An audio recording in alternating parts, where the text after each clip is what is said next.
I'll do my best to kind of go kind of quickly through these slides. So I came to this idea of ReGen Villages through many years of case study research. I came to Silicon Valley from New York, where I did my undergrad at New York University. I started a software company in the early 1990s with a group of friends. We were doing tools and technology for special effects, for motion pictures, and for video game design, video game development.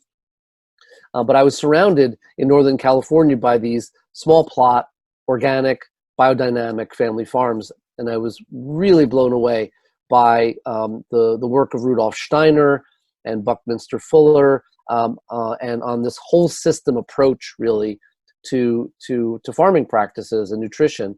And this idea that came out of in the mid-1970s from Australia around what's called permaculture and food forests. And that you could establish these very dense, seemingly chaotic kind of forests, but actually were producing tremendous amounts of nutrition year-round with very low labor, very minimal kind of labor inputs. This kind of farm-to-table relationships that I was making inspired me to start to film stories about the family farmers and do case study research about what is organic and what is biodynamic and what are all these things meaning. Most importantly, I was filming where the food was going to these amazing chefs around the world, these 1 to 3 Michelin star chefs. And in addition to running my software company, I started to produce a television cooking series called Organic Living. And by the apex of the show in the mid-2000s, we were reaching about 35 million homes a week on national public TV in the US.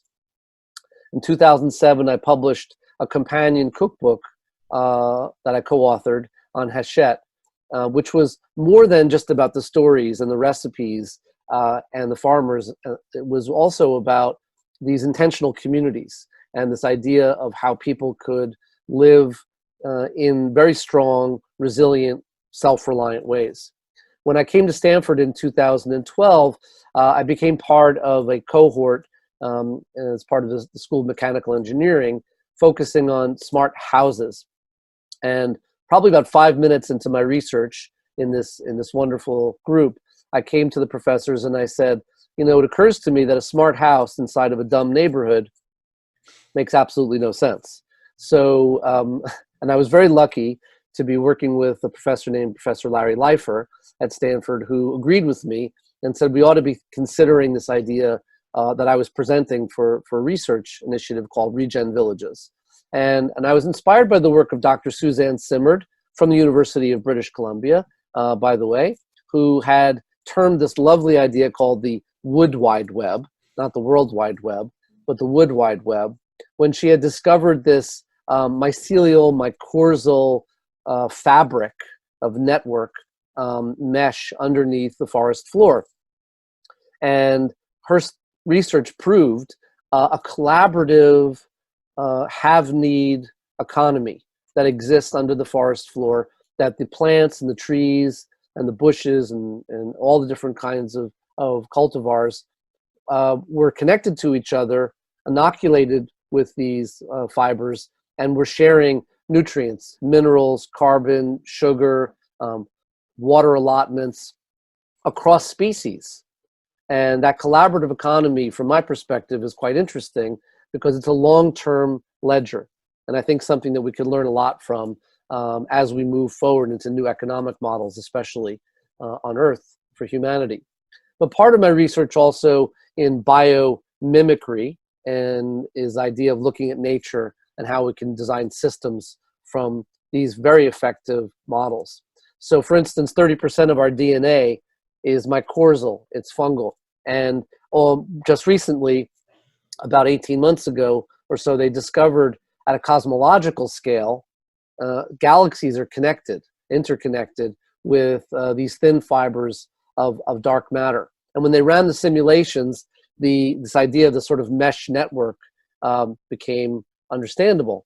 And what is a mesh network? It's actually, there's not one brain. It's actually intelligence at the point of sensing. And so what I decided to do was to focus on building software that could, for the first time ever, be a digital mycelial network, a fabric underneath a new build neighborhood that could, for the first time ever, understand the nutritional flows: food, water, energy, waste to resource management, connectivity to energy positive homes, in addition to, of course, the other kinds of external services. At the heart of it really is this lush, beautiful, organic, non-till soil, biodynamic farms, which we would argue is more bioavailable nutrition. It's a very different economic model also in terms of farming, because of the fact that it's intended for feeding the families in the community, and externally as a farmer's market kind of model. But also we can supplement year-round the soil-based farming with controlled greenhouse farming using aquaponics and aeroponics, and that these protein sources of fish and freshwater shrimp and crawfish, their waste is actually plant food.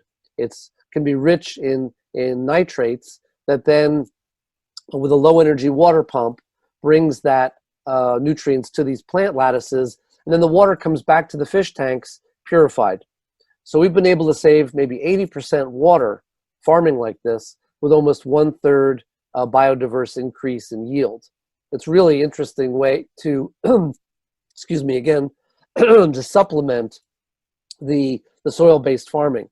And then, of course, what people can grow right next to their apartments and their homes and in their community is, it gives you this picture of overproduction of healthy, delicious foods. That's all an asset class, by the way.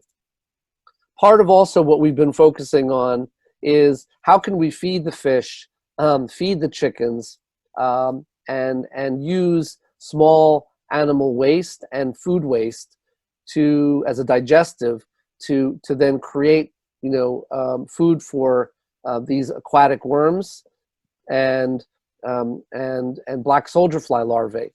So this full circle digestion system takes food and animal waste. These creatures eat their own weight every day in food and animal waste. But then they're the perfect food for the chickens and the fish. The larvae are high in calcium and fat. The aquatic worms are high in omega-3 and fat.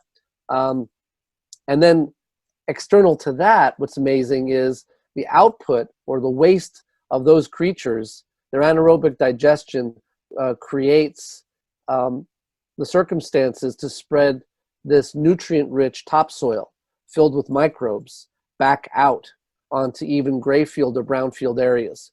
So you get this incredible restorative kind of generator that's coming from what before might be just considered waste. So that's a very exciting way to get back to this web of life. And we've been focusing, quite honestly, on this metabolic integration, where previously siloed energy, water, waste, we throw in food and other kinds of services.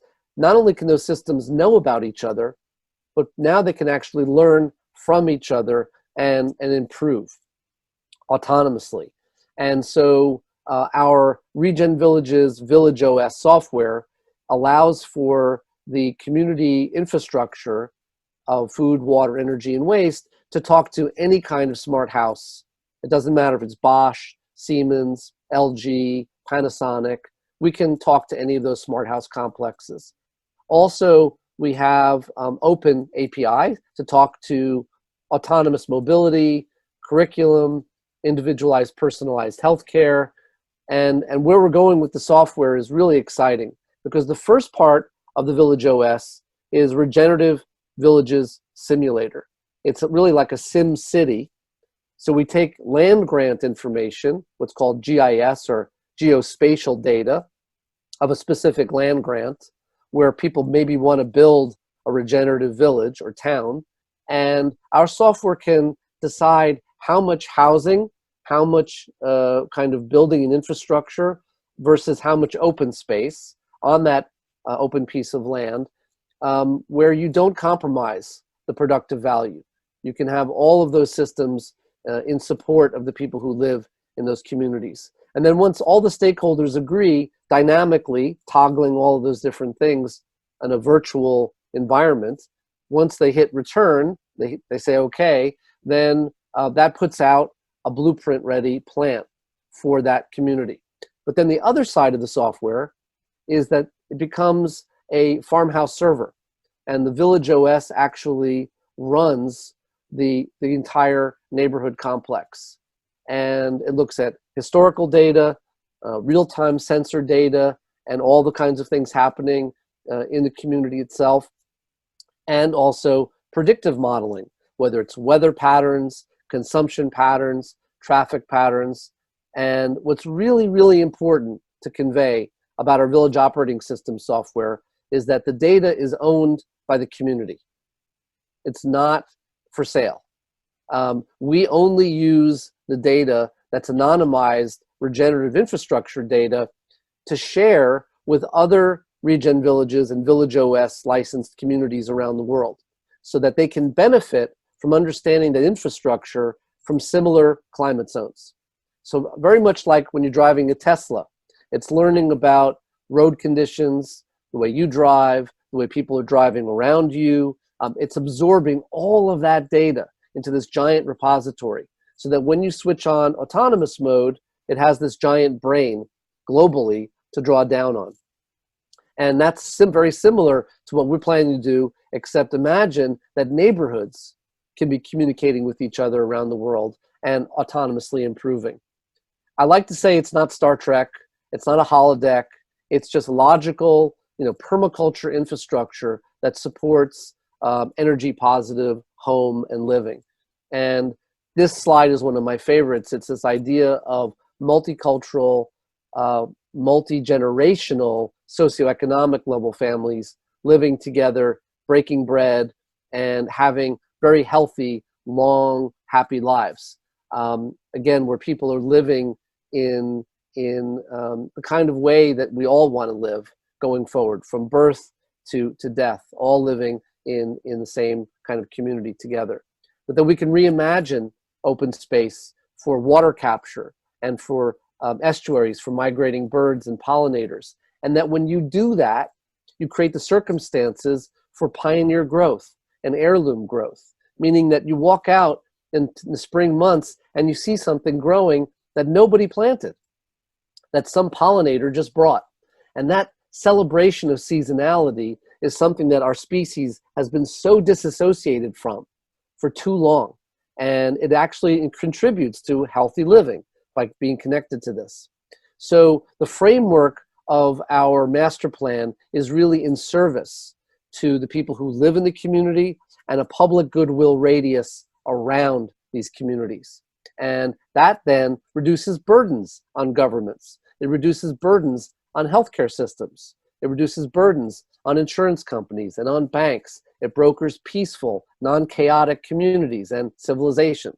Not a bad thing, we think, for the future of humanity on Earth.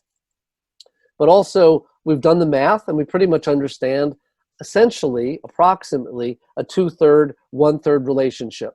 2/3 open space, productive land, water capture, food, forests, berms, guilds, etc., waste digestion, to 1/3 housing, built infrastructure. And because we know the future of mobility within the next 10 years or sooner will be level 5 autonomous, self-driving.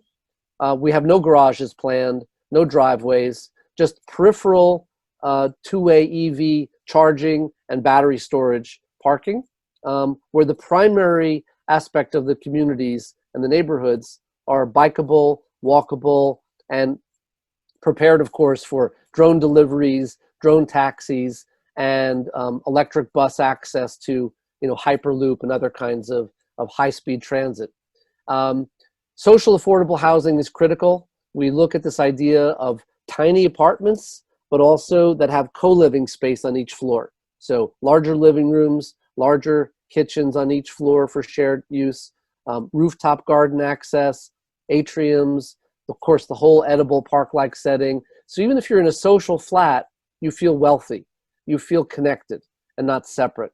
The tiny house movement that's just very strong for singles and seniors. And I joke a little bit, couples and good relationships, because the less is more movement is actually growing. And that's also about affordability, but also the townhome structures, 3s and 4 condominiums, townhomes, the semi-detached, so people with disabilities, so full accessibility, also for seniors, so everything services on the ground floor.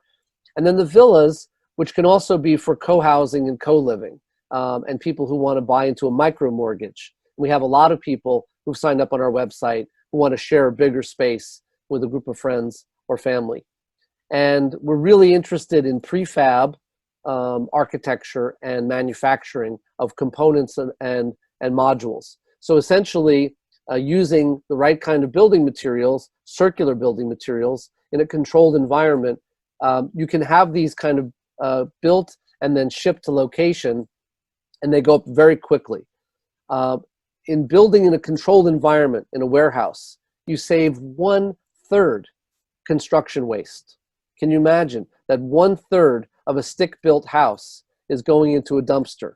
That's 1/3 of a new house is going to a landfill. So that has to change. It's not good for the environment and definitely not good for affordability. And the other part is that when these components get to site, it's 1/5 less construction cost because they essentially snap together like Lego. Everything is built in the warehouse environment. The plumbing, electrical, lighting, glazing, sensors, all gets built in a controlled environment. I'm also really excited about extrusion and 3D robots and extrusion of houses with earthen materials, and especially looking at substances like and building materials like hempcrete. So you have hemp mixed with lime and water. It's incredible tensile strength. It is fire resistant, earthquake proof, pest resistant, mold resistant, and they make these very beautiful circular building structures that can last for literally 100+ years. And we've looked at urban infill. I'm not anti-city. I grew up in Manhattan, so I'm not against cities. We just have to find solutions. So we can create a certain amount of urban kind of resiliency measures. And if some of those buildings have access to more open space on the periphery of cities, then a building like this could actually become self-reliant. This was an example I talked about before, Oroville. On the left are images from the mid-1970s, and on the right is today. And it's about 2,500 circular hectare that have been restored. That's complete life support systems now for 3,000 families and 500,000 visitors a year. The bottom line is this, that if we take a half a step towards Mother Earth, she will throw her arms around us and nurture us forever. And that's what we have to do. We have to get back to nature. So very briefly, ReGen Villages is a for-profit impact company. We're a Dutch EU entity. We have a pipeline of projects with outreach all around the world. So we have a scalable, replicable model that can really be brought forward. And we've really become the Rolling Stones of the modern eco-village movement. About 100 million web impressions, over 22,000 families have registered to live in ReGen Villages around the world. Amazing technical partners. We also have, because of our connection to Stanford and my affiliation to Stanford, connectivity to all these different universities around the world to help change the bloody rules. So how can we create these communities at breakneck speed around the world, and so that we can bring this regenerative resiliency to the rest of us? And the bottom line is this. Pre-COVID, 12 trillion with a T, US dollars transited fossil fuels. They left those investments behind, pretty smartly so. So there's 12 trillion now sitting in these sovereign wealth pension fund banks. So whole governments like Norway, Ireland, they're no longer in fossil fuel investments. Now you have, tied to that, in conjunction with that, governments who are committing to what's called a green transition, to spend literally trillions of euro and dollars on building new economies around green living. So ReGen Villages is part of a smart EU rural commission. Because we're an EU entity, we're a Dutch holding company. We also have an office in Sweden, in London, in the UK, here in the US. And even though we're a startup, we're a strange multinational startup. But our goal is as follows. Once we finish closing our Series A round, we'll commence working on building a private equity fund of about 100 million euro. That'll allow us to put touch points on land grants around the world, using our software, our Village OS, to inoculate those communities and those areas to start to create the master plan conditions to change the rules so we can build there. And then we can subordinate those 15, 20 land grants into a green bond. And that green bond of, let's say, 3 to 5 billion euro will be patient 2 to 3% debt finance. And that will allow us then to be primarily a software company that has access to the funds necessary to get these projects funded and realized around the world. So we think that's the right model to get this scaled for the next 2 to 3 billion people coming to the planet in the next 25 to 30 years. We've got a great team of people. I won't go into CVs, but our office, as I mentioned, in London, in Amsterdam. We've got people on the ground in Sweden, in the Netherlands, of course, here in the US in Silicon Valley.